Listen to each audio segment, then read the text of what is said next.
Welcome to my YouTube channel HR educational hub मरমৰ ছাত্ৰ ছাত্ৰীসকল আজি আমি আলোচনা কৰিম তোমালোকৰ এছামিছৰ লেসন 7 ভাৰতীয় সংস্কৃতি এই চেপ্টাৰৰ পৰা হ'ব পৰা সকলো ধৰণৰ ভিতৰুৱা প্ৰশ্নৰ লগতে অনুশীলনীৰ সকলো প্ৰশ্নৰ উত্তৰ তাৰ লগতে যিখিনি গ্ৰামাৰ পাৰ্ট আছে সেই গ্ৰামাৰ পাৰ্টখিনিও আমি আলোচনা কৰিম মৰমৰ ছাত্ৰ ছাত্ৰীসকল তোমালোকৰ এছামিছৰ ইয়াৰ আগতে বহুত কেইটা চেপ্টাৰৰ এনসাৰ লগতে গ্ৰামাৰ তাৰ লগতে তোমালোকৰ যিখিনি ভিতৰৰ প্ৰশ্ন আছে গুটেখিনি ডিসকাশন কৰা হৈছে প্লেলিষ্ট বনোৱা আছে তোমালোকে প্লেলিষ্টত গৈ ভিডিঅবোৰ চাই লোৱা মৰমৰ ছাত্ৰ ছাত্ৰীসকল তোমালোকে সায়েন্স ম্যাথছ সোশ্যাল সায়েন্স আৰু এছামিছ এই চাৰিটা সাবজেক্টৰ কাৰণে তোমালোকে আৰু কতো যাব নালাগে তোমালোকে 100% তোমালোকে মোৰ চেনেলতে পাই যাবা যৰ পৰা তোমালোকে 99% কোৱেশ্চন তোমালোকে কমন পাবা মৰমৰ ছাত্ৰ ছাত্ৰীসকল যোৱাবছৰ মোৰ চেনেলৰ যোগেদি বহুতে তোমাৰ সায়েন্স আৰু ম্যাথছত লেটাৰ পাইছে গতিকে তোমালোকে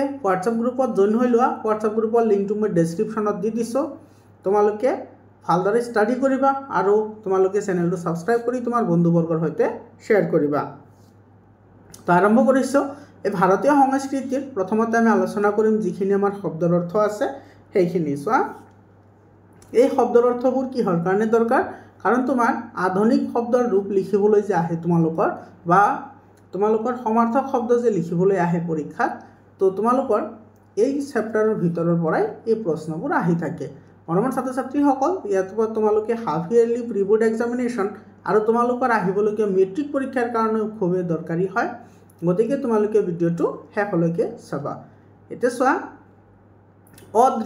অদৃশ্য মানে কি সৰি অদৃষ্ট মানে হৈছে ভাগ্য ঠিক আছে আৰু অদৃশ্য যেটো আছে অদৃশ্য এটো মানে হৈছে কি নেদেখা ঠিক আছে অদৃশ্য মানে নেদেখা তাৰ পিছত আছে অধোগমী মানে তোমালোকে জানে তললৈ গতি কৰা বা নিম্নগামী বা তুমি লিখিব পাৰা এটো নিম্নগামীও বুলিও লিখিব পাৰা অবিচ্ছিন্ন মানে তোমাৰ বিৰামহীন মানে কন্টিনিউয়াসলি ঠিক আছে সিঙি নোযোৱা অলেখ মানে বহুত অগণন অসংখ্য সমাৰ্থক শব্দত কিন্তু এনেকুৱা ধৰণৰ কোৱেশ্চন আহা দেখা যায় অসামঞ্জস্য মানে সাদৃশ্য নদখা আসুৰ মানে হৈছে হাস আতিগুৰি মানে বিশদভাৱে বা সম্পূৰ্ণৰূপে আনন্দপ্লুত মানে হৈছে আনন্দত আত্মহাৰা হোৱা আস্থা মানে হৈছে বিশ্বাস আৰম্ভৰ মানে হৈছে জাকজমকতা এটো চোৱা এই কোৱেশ্চনটো কিন্তু আহি থাকে এটোৰ সমাৰ্থক শব্দ লিখিবলৈ আহে তো এটো হ'ব জাকজমকতা উচ্চাঙ্গ সংগীত মানে শাস্ত্ৰীয় সংগীত উদ্বাউল মানে হৈছে উদ্গ্ৰীব চঞ্চল মানে হৈছে স্থিৰ নথকা বা দুষ্ট তৰহৰ মানে বিভিন্ন ধৰণৰ বিধৰ প্ৰকাৰৰ তৃষ্টি মানে ভৰ্তি থকা ধ্যানস্থ মানে ধ্যানমগ্ন নৈৰাশ্য মানে নিৰাশ ভাৱ নিস্তেজ মানে তেজহীন বা চেতা প্ৰাদুৰ্ভাৱ মানে উদ্ভৱ বা প্ৰকাশ প্ৰেৰণা মানে উৎসাহ বহিৰাগত মানে বিদেশী দেশৰ বাহিৰৰ পৰা অহা লোক ব্যবধান মানে পাৰ্থক্য ব্যস্ত মানে হৈছে ব্যাপ্ত মানে হৈছে বিয়পি থকা বৈশিষ্ট্য মানে হৈছে বিশেষত্ব ভাৰাক্ৰান্ত মানে ভাৰৰ হেঁচাত কাতৰ হোৱা বা দুঃক্লিষ্ট বা চিন্তাক্লিষ্ট মৰ্মস্থলী মানে হৈছে হৃদয়মূল মাপকাঠি মানে হৈছে জোখ লোৱা যতন বা সঁজুলি যোজন মানে হৈছে 4 ক্ৰুক 13 কিলোমিটাৰ = 1 যোজন তো মনত ৰাখিবা সমন্বয় মানে সম্প্ৰীতি বা মিলন এতিয়া চোৱা ইয়াতে কেইটামান আছে এই কেইটাৰ পৰা কিন্তু তোমালোকক চমুটুকা লিখিবলৈ আহে ঠিক আছে তো এতিয়া চোৱা তোমাৰ কি আছে এই প্ৰশ্নটো কিন্তু বহুতবাৰ আহিছে পৰীক্ষাত সুকুমাৰ কলা কি সুকুমাৰ কলা কাক কয় এই প্ৰশ্নটো 2 মাৰ্কৰ কাৰণে আহি থাকে তো তোমালোকে এইটোৰ আনসাৰ লিখিবা সংগীত কবিতা চিত্ৰবিদ্যা স্থাপত্য আৰু ভাস্কৰ্য এই পাঁচবিধক সুকুমাৰ কলা বোলে ক্ষণস্থায়ী মানে হৈছে খন্তিকিয়া অজন্তা এটো চোৱা মহাৰাষ্ট্ৰ ঔৰংগাবাদ জিলাত অৱস্থিত তোমালোকে জানা অজন্তা এটা গুহাও আছে ইয়াৰ পিছত চোৱা বৌদ্ধ যুগত গুহা শিল্পৰ বাবে এটি বিখ্যাত ইয়াত এতিয়ালৈকে 30টা গুহা আৱিষ্কাৰ হৈছে এটো চোৱা অজন্তা গুহা ইলোৰা গুহা তাৰ পিছত গুহাবোৰত প্ৰাচীন ভাৰতীয় চিত্ৰকলাৰ অতি উৎকৃষ্ট নিৰ্দেশন পোৱা গৈছে এই গুহা শিল্পবোৰ খ্ৰীষ্টপূৰ্ব 2য় শতিকাৰ পৰা 9ম খ্ৰীষ্টাব্দৰ ভিতৰত অংকিত তথা নিৰ্মিত বুলি অনুমান কৰা হৈছে অজন্তৰ শিলত কটা ভাস্কৰ্যত জাতকৰ গল্প আৰু বুদ্ধৰ অতীত জীৱনৰ নানান কথা তুলি ধৰা হৈছে ইয়াৰ পিছত আছে চোৱা কিটছ কি হয় প্ৰসিদ্ধ ইংৰাজ ৰোমান্টিক কবি সম্পূৰ্ণ নাম জন কিটছ মাত্ৰ 26 বছৰ বয়সতে যিবোৰ কবিতা লিখি থৈ গৈছে সেয়ে তেওঁক ইংৰাজী সাহিত্যৰ যোগেদি বিশ্বৰ এগৰাকী শ্ৰেষ্ঠ কবিৰূপে প্ৰতিষ্ঠা কৰিছে। লৰ্ড টেনিছৰ মতে ৱৰ্ডছ ৱৰ্ডছ কলৰজি, তাৰপিছত আছে তোমাৰ এইটো বাইৰন শেলীৰ নিচিনা কবিসকলতকৈও কিটছৰ কবি প্ৰতিভা বহুতো ওপৰত। এই কম বয়সীয়া প্ৰতিভাসম্পন্ন কবিজনাৰ বিখ্যাত এণ্ডিমিয়ন কবিতাৰ ওপৰত তীব্ৰ আক্ৰোশমূলক আলোচনা কোৱাৰ্টাৰলি ৰিভিউ কাকত ওলোৱাত কিটছৰ মন ভাঙি পৰে, সেয়ে তেওঁৰ মৃত্যুৰ কাৰণ হয়। ইয়াৰ পিছত চোৱা পণ্ডিত ৰাহুল সংকৃতায়ন, আচল নাম কেদাৰনাথ পাণ্ডে, উত্তৰ প্ৰদেশৰ আজমগড়ৰ লোক। তেওঁ সিংহলৈ গৈ বৌদ্ধ ধৰ্ম গ্ৰহণ কৰি নাম লয় ৰাহুল সংস্কৃতায়ন। তেওঁ কেইবাটাও ভাষাত দখল আছিল। তেওঁ আছিল ভাষাতত্ত্বিক আৰু ইতিহাসবিদ। ৰুছ দেশৰ লেনিনগ্ৰাড বিশ্ববিদ্যালয়ত সংস্কৃতৰ অধ্যাপক আছিল। হিন্দী সাহিত্যত তেওঁৰ এখনি বিশিষ্ট স্থান আছে। মধ্য এছিয়াকো ইতিহাস লিখি সাহিত্য একাডেমি বঁটা লাভ কৰিছিল। ফ্ৰম ভলগা টু গংগা তেওঁৰ এখন বিখ্যাত গ্ৰন্থ, এগৰাকী বিশ্ববিশ্ৰুত ভাৰতীয় পণ্ডিত গৱেষক। ইয়াৰ পিছত সৰ্বপল্লী ৰাধাকৃষ্ণন, এইটোৰ চমুটুকাও আহে, এইটো কেনেকৈ লিখিবা। আন্তৰ্জাতিক খ্যাতিসম্পন্ন ভাৰতীয় দাৰ্শনিক পণ্ডিত। এইগৰাকী পণ্ডিত ব্যক্তিয়ে ইংলেণ্ডৰ অক্সফৰ্ড কেম্ব্ৰিজ বিশ্ববিদ্যালয়ত বিশেষ বক্তৃতা দি সুখ্যাতি অৰ্জন কৰিছিল। কলিকতা বিশ্ববিদ্যালয়ত অধ্যয়ন কৰে। বেনাৰস হিন্দু বিশ্ববিদ্যালয়ৰ উপাচাৰ্য আসন অলংকৃত কৰিছিল। ৰুছ দেশত ৰাষ্ট্ৰদূত ৰূপে দক্ষতাৰে কাম কৰাৰ পাছত ভাৰতৰ উপৰাষ্ট্ৰপতি আৰু ভাৰতৰ দ্বিতীয়গৰাকী ৰাষ্ট্ৰপতি হয়গৈ। তেওঁৰ আন্তৰ্জাতিক খ্যাতিসম্পন্ন গ্ৰন্থৰাজি কেইবাটাও ভাষালৈ অনুদিত হৈছে। এওঁ বিশ্বৰ এগৰাকী প্ৰখ্যাত দাৰ্শনিক তথা পণ্ডিত ৰূপে জনাজাত। এতিয়া চোৱা ভাৱ বিষয়ক মানে তোমাৰ যিখিনি প্ৰশ্ন আছে সেইখিনি চাবা। তোমালোকৰ কিতাপ ওলাই লোৱা, তোমালোকৰ কিতাপত এইখিনি প্ৰশ্ন আছে। ভাৰতীয় সংস্কৃতিৰ প্ৰাণ কি? চোৱা এই যিটো প্ৰশ্ন আছে, এই প্ৰশ্নটো কিন্তু তোমালোকৰ half yearly pre board examination আৰু তোমালোকৰ মেট্ৰিক পৰীক্ষাৰ কাৰণে খুবেই গুৰুত্বপূৰ্ণ হয়। তোমালোকৰ স্কুলত যদি ইউনিট টেষ্ট পাতে, ইউনিট টেষ্টত কিন্তু এনেকুৱা ধৰণৰ কুৱেশ্যন আহিব। ভাৰতীয় সংস্কৃতিৰ প্ৰাণ হ'ল ক্ৰমবৰ্ধমান শক্তি। ইয়াৰ পিছত 2 নম্বৰ কুৱেশ্যনটো চোৱা।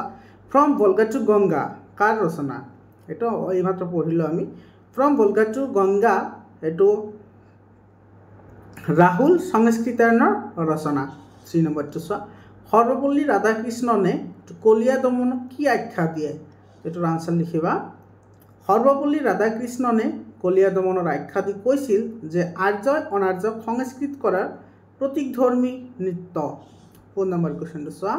কোনটো যুগক ভাৰতীয় সংস্কৃতিৰ বিস্তাৰ যুগ বুলিব পাৰি? এইটোৰ আনচাৰ লিখিবা। বৌদ্ধ ধৰ্মৰ প্ৰচাৰ যুগক ভাৰতীয় সংস্কৃতিৰ বিস্তাৰ যুগ বুলিব পাৰি। 5 নম্বৰ কুৱেশ্যন। শিৱ আৰু শক্তি পূজাৰ মূল ক'ত আৱিষ্কাৰ হৈছিল? শিৱ আৰু শক্তিৰ পূজাৰ মূল মহেঞ্জোদাৰোত আৱিষ্কাৰ হৈছিল। এইটো এখন চিনেমাও বনোৱা হৈছে, হিন্দী চিনেমা, য'ত ঋতিক ৰোশনে তাতে তোমাৰ অভিনয় কৰিছে। 6 নম্বৰ কুৱেশ্যনটো চোৱা। ইছলামীয় ভাস্কৰ্যৰ মূল সম্পদ কি? বহুত ইম্পৰ্টেণ্ট কুৱেশ্যন হয়। এই কুৱেশ্যনটো কিন্তু বহুতবাৰ মেট্ৰিক পৰীক্ষাতো আহিছে। গঠনৰ সৰলতা আৰু সূক্ষ্মতা হৈছে ইছলামীয় ভাস্কৰ্যৰ মূল সম্পদ। 7 নম্বৰ কুৱেশ্যন। অজন্তা ছবিবোৰত প্ৰকাশ পোৱা ভাৱ বস্তু দুটা কি কি? অজন্তা ছবিবোৰত প্ৰকাশ পোৱা ভাৱ বস্তু দুটা আছিল সন্ন্যাস জীৱন আৰু সমূহীয়া জীৱন। 8 নম্বৰ কুৱেশ্যনটো কি কৈছে চোৱা। গান্ধীজীয়ে নতুন যুগৰ ভাৰতীয় সংস্কৃতি কেনেকুৱা হ'ব লাগে বুলি মত প্ৰকাশ কৰিছে? এইটোৰ এনচাৰ লিখিবা এনেধৰণে। গান্ধীজীয়ে নতুন যুগৰ ভাৰতীয় সংস্কৃতি সমন্বয়ৰ বস্তু হ'ব লাগে বুলি মত প্ৰকাশ কৰিছে। 9 নম্বৰ কুৱেশ্যনটো চোৱা। সুকুমাৰ কলাৰ ভিতৰত কোনটো শিল্পক বেছি স্থায়ী বোলা হৈছে? এইটো আনচাৰ লিখিবা। সুকুমাৰ কলাৰ ভিতৰত চিত্ৰশিল্পক বেছি স্থায়ী বোলা হৈছে। 10 নম্বৰ। হেম বৰুৱাৰ সাহিত্য চৰ্চা সম্পৰ্কে 5টিমান শব্দৰ ভিতৰত এটি পৰিচয় দিয়া। এটাৰ এনচাৰ লিখিবা এনেধৰণে। সাম্প্ৰতিক স্তৰত লেখকসকলৰ ভিতৰত হেম বৰুৱা অন্যতম। কবিতা আৰু গদ্য ৰচনা উভয় দিশতে তেওঁ বৰঙণি আগবঢ়াইছে। তেওঁৰ বালিচন্দা আৰু মন ময়ূৰী প্ৰখ্যাত কবিতা সংকলন। 12 নম্বৰ। ভাৰতীয় সংস্কৃতি এক বিৰাট সমন্বয়ৰ বস্তু। এই কথাষাৰ কিমান দূৰ যুক্তিপূৰ্ণ ভাৰতীয় সংস্কৃতি পাঠ্যৰ আধাৰত বিচাৰ কৰা। মৰমৰ ছাত্ৰ ছাত্ৰীসকল, এই কুৱেশ্যনটো কিন্তু বহুতেই ইম্পৰ্টেণ্ট হয়। তোমালোকৰ half yearly pre board examination, বিশেষকৈ মেট্ৰিক পৰীক্ষাৰ কাৰণে খুবেই দৰকাৰী হয়। এই প্ৰশ্নটো কিন্তু তোমাৰ লাষ্ট বহুত বছৰত আহিছে, গতিকে তোমালোকক এই বছৰ অহাৰ বহুত চান্স আছে। চোৱা এইটো কেনেকৈ লিখিবা।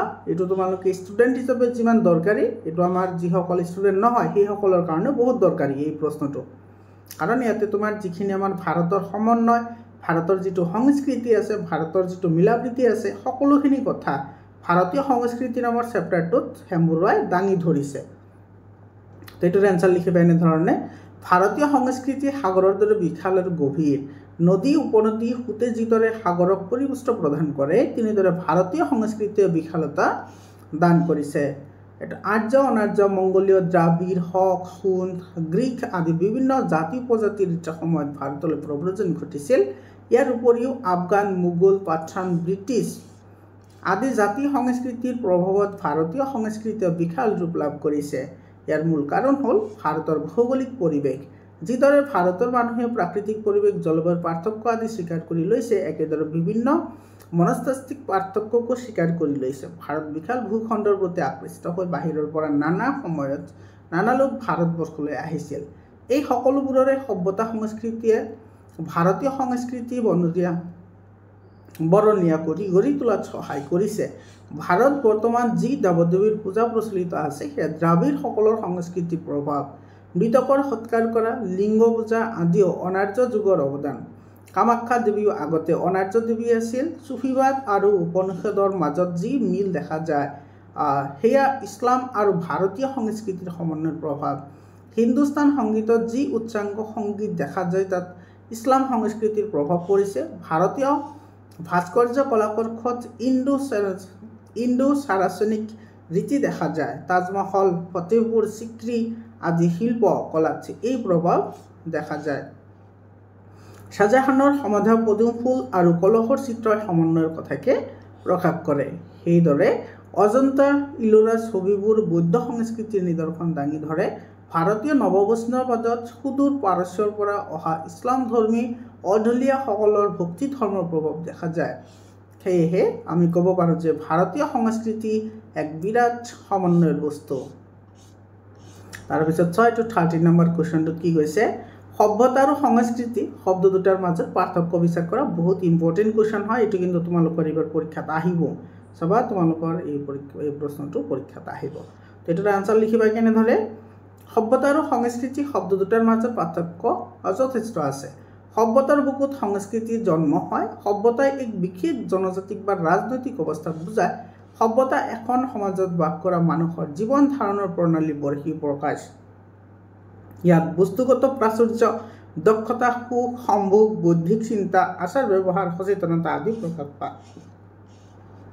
আনহাতে সংস্কৃতি কোনো এটা জাতি বা সমাজৰ জীৱন্ত ছবি। ভাষা, সাহিত্য, সুকুমাৰ কলা, দৰ্শন আদি সংস্কৃতিৰ বিশেষ উপাদান। সংস্কৃতি এটা জাতিৰ ৰীতি নীতি, ধৰ্ম বিশ্বাস, কৰ্ম পদ্ধতি, আচাৰ ব্যৱহাৰ, সাজ পোছাক আদি সকলোতে নিহিত থাকে। সভ্যতাৰ জন্ম আৰু বিকাশ মানুহৰ দৃষ্টিগোচৰ নহয়, কিন্তু সংস্কৃতিৰ পৰিৱৰ্তন মানুহৰ চকুত সহজে ধৰা দিয়ে।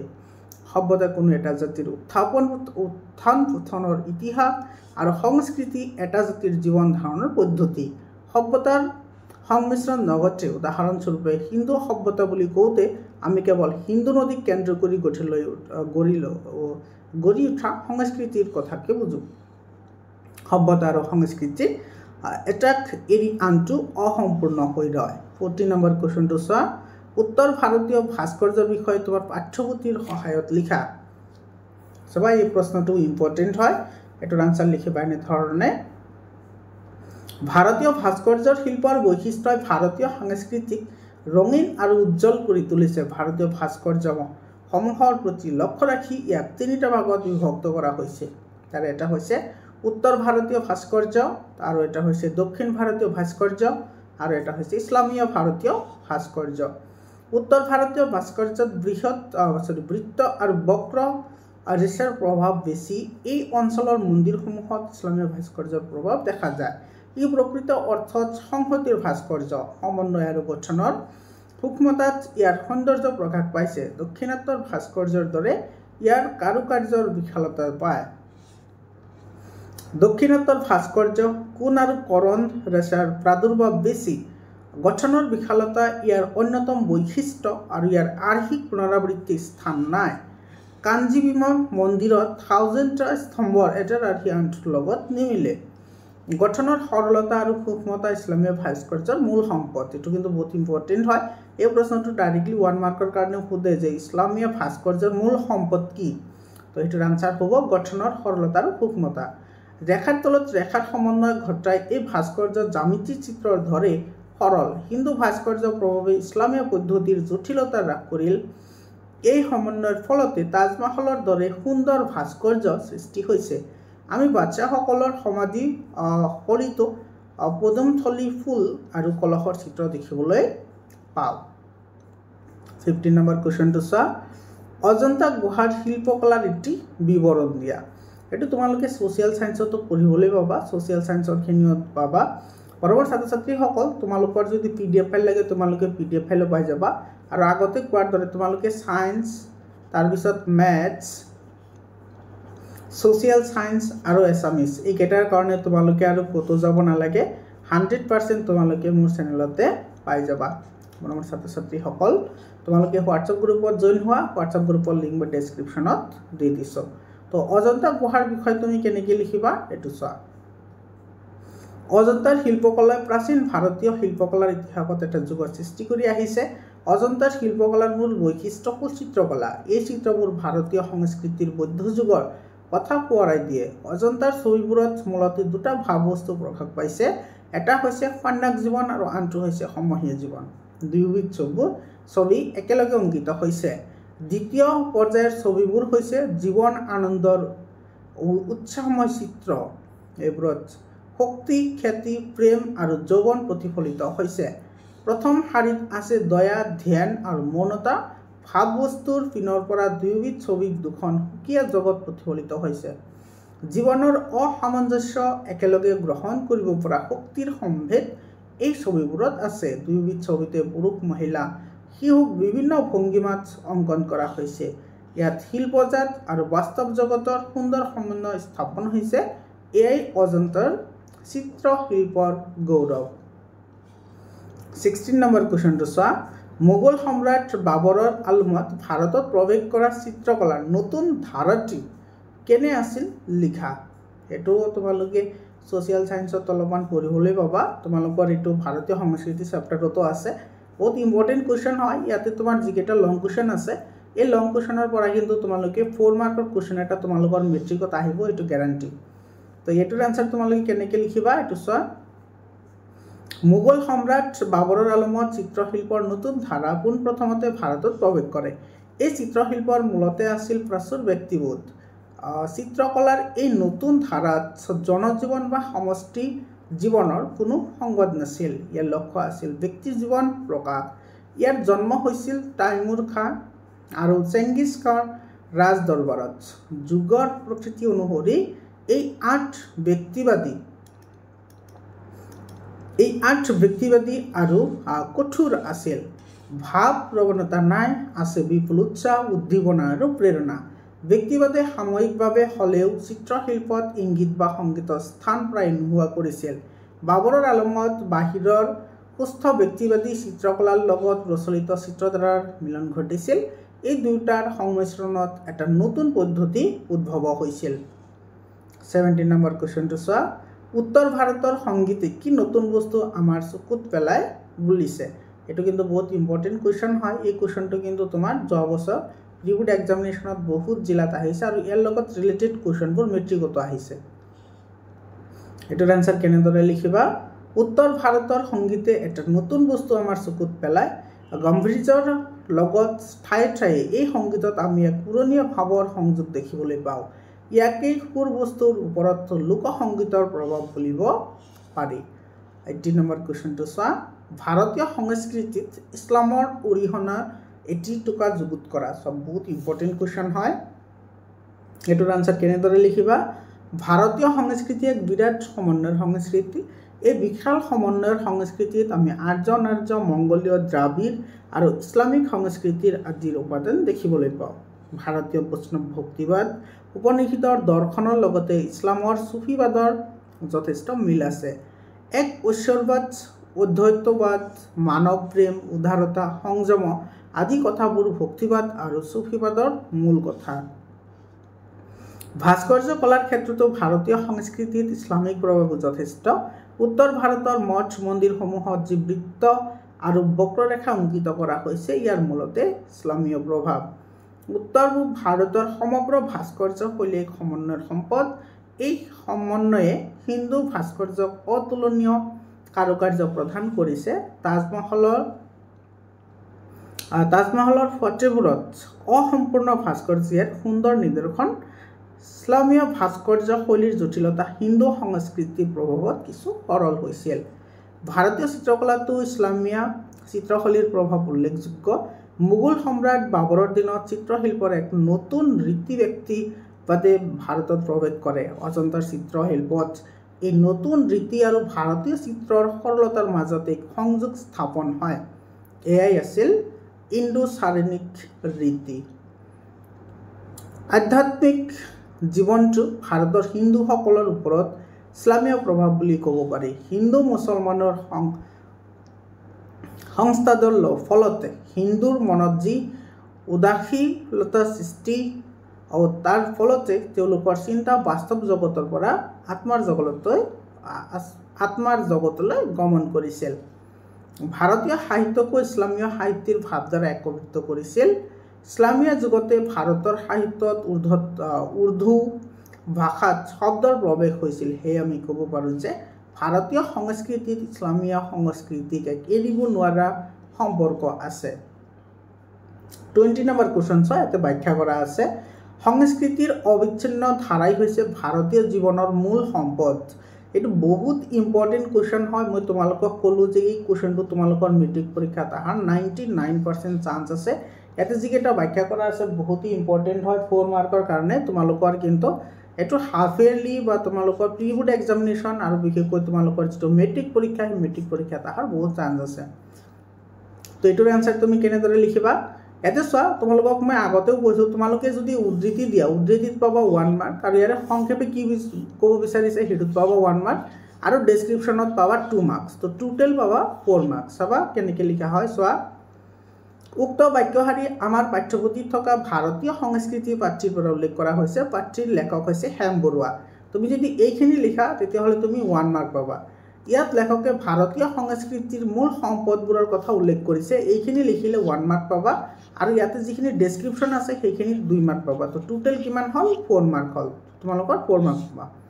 তো ডেছক্ৰিপশ্যনত তুমি এইখিনি লিখিব লাগিব। ভাৰতীয় সংস্কৃতি এক বিশাল সমন্বয়ৰ সংস্কৃতি। ভাৰতৰ ভৌগোলিক অৱস্থিতি যিদৰে একে নহয় সেইদৰে ইয়াৰ সংস্কৃতিও একে নহয়। মূল নদী এখনক যিদৰে নৈ উপনৈসমূহে পৰিপুষ্টি দান কৰে সেইদৰে ভাৰতীয় সংস্কৃতিকো বিভিন্ন জাতি উপজাতিয়ে পৰিপুষ্টি দান কৰিছে।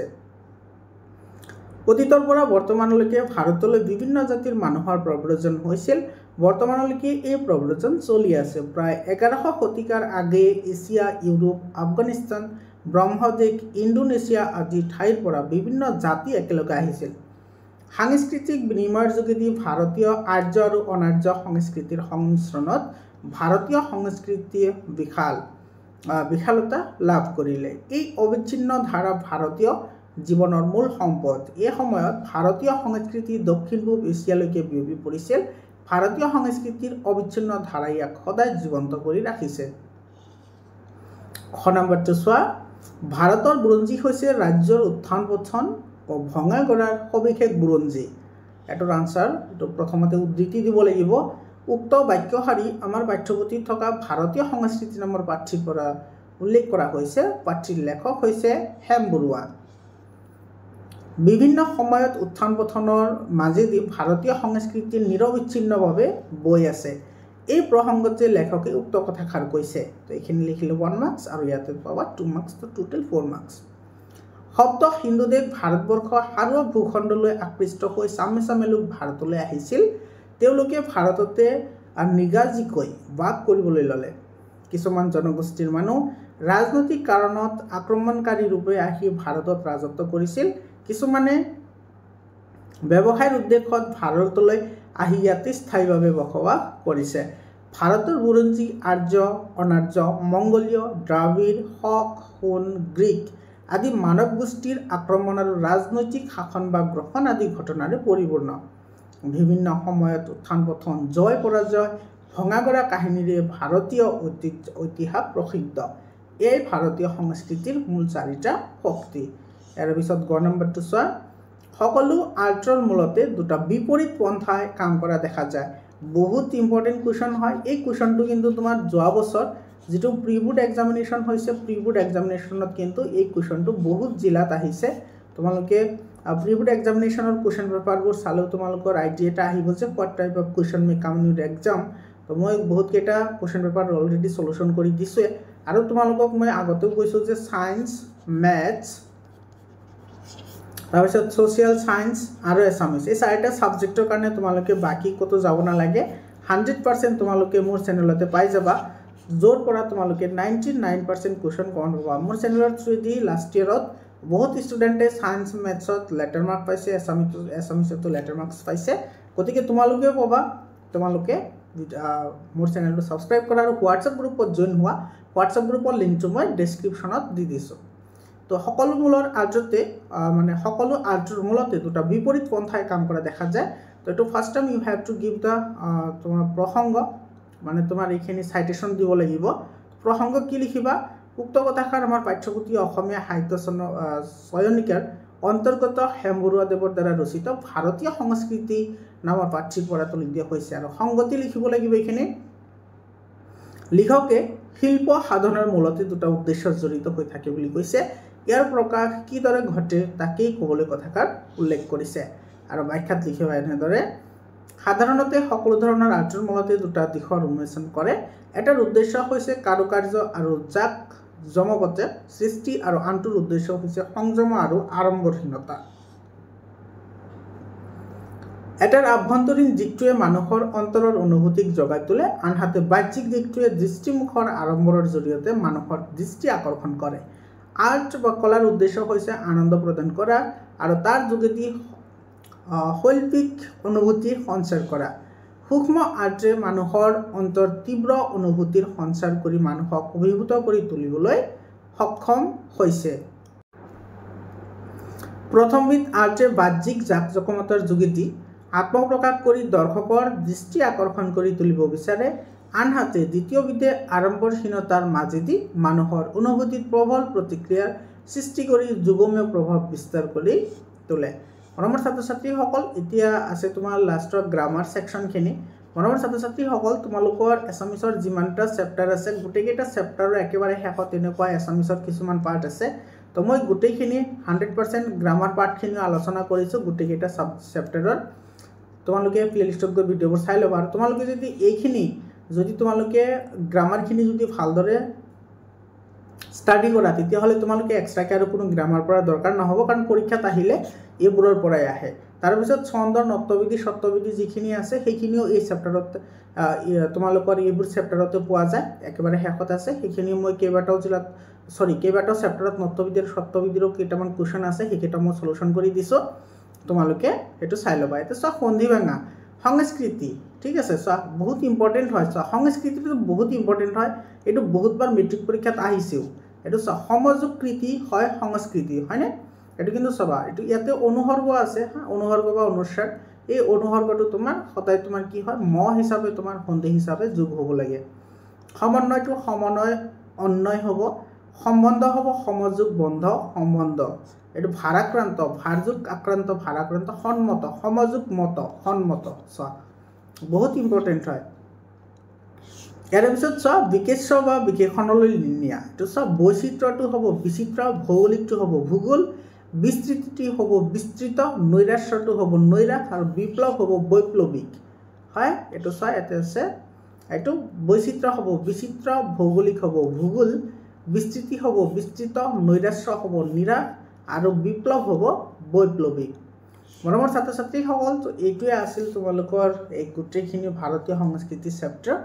মনৰ ছাত্ৰ ছাত্ৰীসকল তোমালোকে 4টা সাবজেক্টৰ কাৰণে কোনো ধৰণৰ চিন্তা কৰিব নালাগে 100% তোমালোকে মোৰ চেনেলতে পাই যাবা তোমালোকৰ যদি PDF ফাইল লাগে তেতিয়াহলে 7002824673 এটো নম্বৰত কন্টাক্ট কৰিবা নহলে তোমালোকে WhatsApp গ্ৰুপত জয়েন হৈ লোৱা তাতে তোমালোকে সকলো ধৰণৰ ইনফৰমেশন মই WhatsApp গ্ৰুপতে প্ৰভাইড কৰিম তোমালোকে WhatsApp গ্ৰুপতে পাই যাবা ডেসক্ৰিপচনত মই WhatsApp গ্ৰুপৰ লিংক দি দিছো আৰু তোমালোকৰ যদি কিবা কোৱেশ্চন থাকে তেতিয়াহলে তোমালোকে এটো নম্বৰত WhatsApp কৰিবা কল নকৰিবা WhatsApp কৰিলে মই ডেফিনেটলি তোমালোকক WhatsAppত আনসাৰ কৰিম মৰমৰ ছাত্ৰ ছাত্ৰীসকল আজিৰ কাৰণে এইখিনিয়ে আকৌ লগ পাম বেলেগ এটা ভিডিঅ'লৈ ধন্যবাদ